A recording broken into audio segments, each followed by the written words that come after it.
So what is the information that I have for you guys about the Inmotion V13, the Inmotion Challenger? What is the specs and what you can expect, and obviously also compared to other wheels that I have, what is the parts that you'll find on this one? They are exactly the same or very, very similar. If you want to know everything about it, stay tuned until the end of the video. Hi everyone, Marcus here from MADpack, and if you love EUCs, PVs and everything that have an E of electricity, this is the place for you. And today we are going to talk about the Inmotion V13 and what we can expect of this one. And let's talk about the motor. We have already covered this, but just to bring back all the information that we have until today. And it's a wheel that will be able to do 140 kilometers per hour. I've seen already some places that advertise up to 100 kilometers per hour and others as 140 kilometers per hour. I continue to believe that we'll not be able to go on those kind of speeds. That is the free spin of the wheel. When we talk about the motor, is IPX6, so it's fully waterproof. We are going to have a dual sensor, a Hall sensor, so if one fails, the wheel will continue to run. And obviously we are going to get here a hollow motor. I think that this will happen because of the suspension. We'll talk about it later on during the video, but I think that is one of the big reasons why we have a hollow motor. If you are a bit concerned about the hollow motor for all the past experience that we had with the Inmotion V11, I think they have improved quite a bit.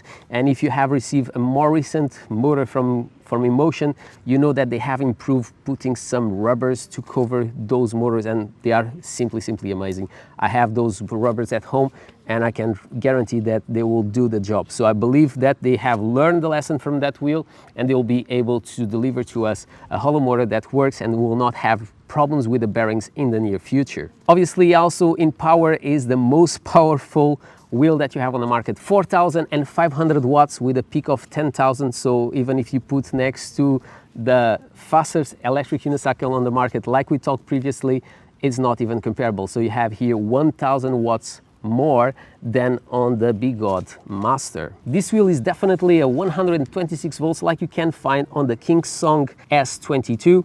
And the battery, they say that is per pack 3024 watt hours. I don't think that is per pack. I think that is the full amount of battery that you'll find on this wheel, but we'll have to see this in the long run because until now it's a bit weird.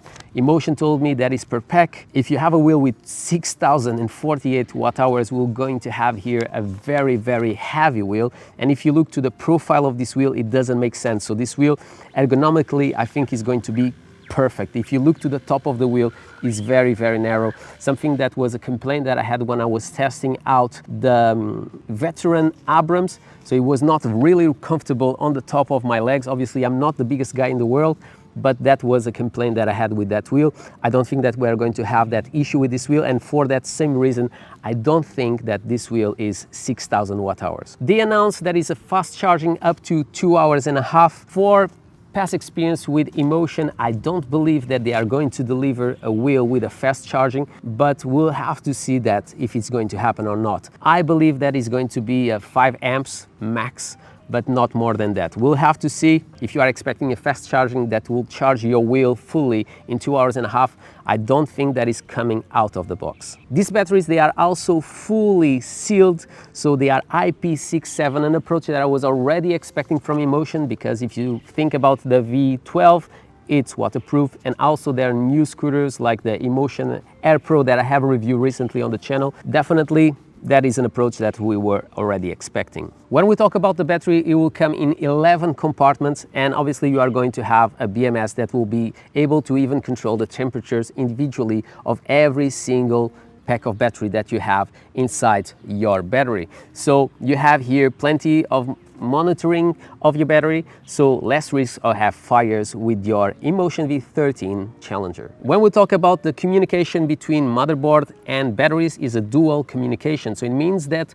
the batteries will be communicating to the motherboard and the motherboard will be communicating to your batteries. And even if one of the batteries will fail, the wheel will continue to ride. So if you are concerned that one battery can stop working, it's not going to stop riding, so definitely a plus. The BMS also will come with a voltimeter, so you have a deviation of 3%, so that will allow you to have a better understanding of the amount of battery that you have inside your wheel, and also allowing you to understand how far you can go with that specific wheel. I also hope that this new management can understand how fast you are riding to adjust the amount of battery that you have and obviously the amount of mileage that you can do with that wheel. The software and the BMS can be updated, so definitely a plus, and all that can be done by air like we are used to see.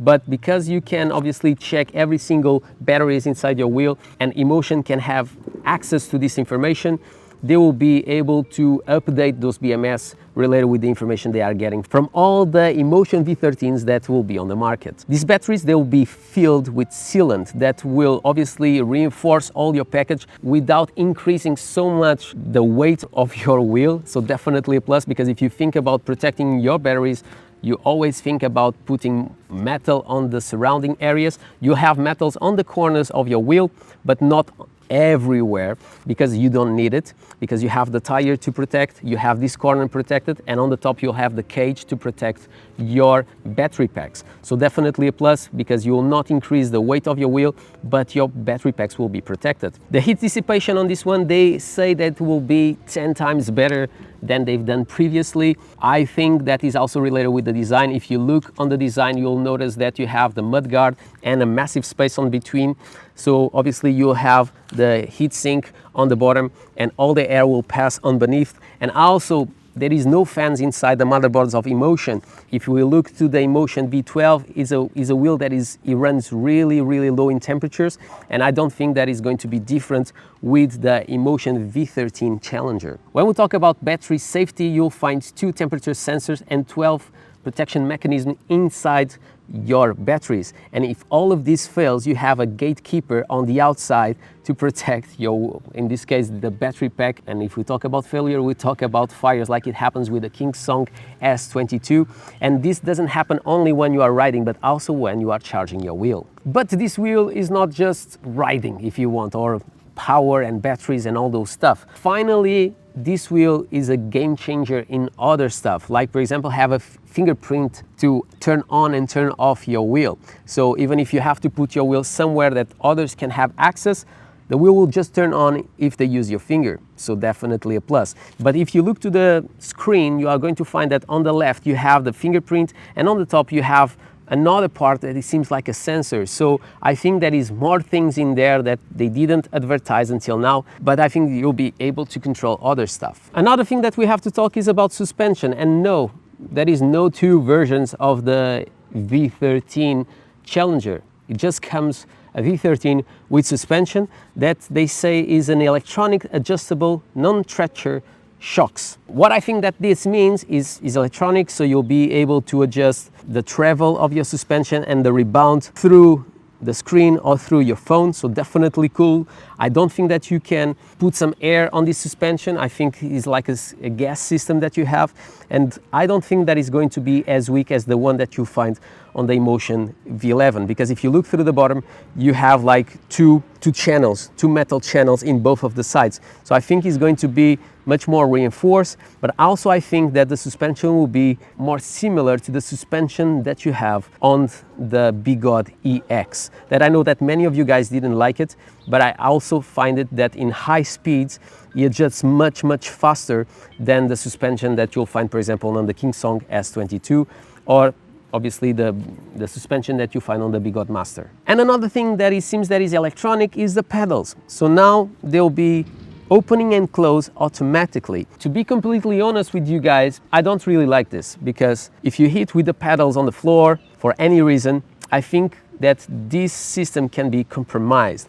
I just see a benefit on having electronic pedals, and it's not just opening and close, because I can just bend down and close my pedals. But if I can control the heights of my pedals through electronic system, and I can also change the angle, it's much easier for me to have exactly the same angle closing the pedals, just to give me that extra grip that I want. So we'll have to see that in the near future, but for now I'm not really excited about this one. Another thing that I'm really excited is about these pedals. They are not the grip tape pedals that we've been seeing all the time. So it seems they are honeycomb pedals, and they are not the same that they were selling separately. So these ones, it looks much bigger than the previous ones. When we talk about the tire, you are going to find a 22-inch tire that we have already covered previously, and the tire that I'm expecting to see on this wheel will be a hybrid, something that they've done with the Inmotion V12 high torque. The backlight seems that they come back in time and they choose the same light or similar lights that you'll find on the Inmotion V12. Definitely a good approach, because I simply hated the backlight that you'll find on the Inmotion V12 high torque or high speed. When we talk about the front light, and this is something that I really hope, is to find a light that is the best front light on the market. Much better than the V11 that was already really good, but it was pointing too low, so when you was going up the hill was definitely not the best. And maybe the slider that we find next to the screen will be related with those lights and we'll be able to control them, but we'll have to see really soon what they are going to do in that subject. When we talk about the cage, if you want, I really like that you have handles on the top and handles on both of the sides, so even if you have to lift that wheel with someone else, it's going to be the easiest wheel to do that, and even if you have to lift by yourself, it's going to be quite easily. Another thing that I really like is the fact that the trolley handle is basically flat with the top of the wheel, so even if you crash, I don't think that that handle is going to be broken or damaged. And also I like that the screen now is completely protected, and even if you have a crash and you hit with the front of the wheel, those metal bars, they will protect and the pressure will not go in direction to that screen, something that was a problem when we looked to the Inmotion V12 high speed or high torque. Looking to those pedals and how they are put it together, it seems that they are using exactly the same design that they had on the V11, so no, they will not be able to change the heights like it happens on the V12. Last but not least, I want to just point it out, those 3 fingers that you see on the top. Maybe this wheel will be easy to open, I'm not sure, but we'll need to check it out. And also I'm not a big fan of those doors on the back to recharge, similar to the Inmotion V12. But yeah, this is my thoughts about the Inmotion V13 Challenger. What is your thoughts about this one? Let me know in the comments below. My name is Marco, this is MADpack. If you enjoyed this video, don't forget to subscribe to the channel, comment below, smash the thumbs up, do whatever you want, but always with a smile on your face, and I hope to see you in the next one.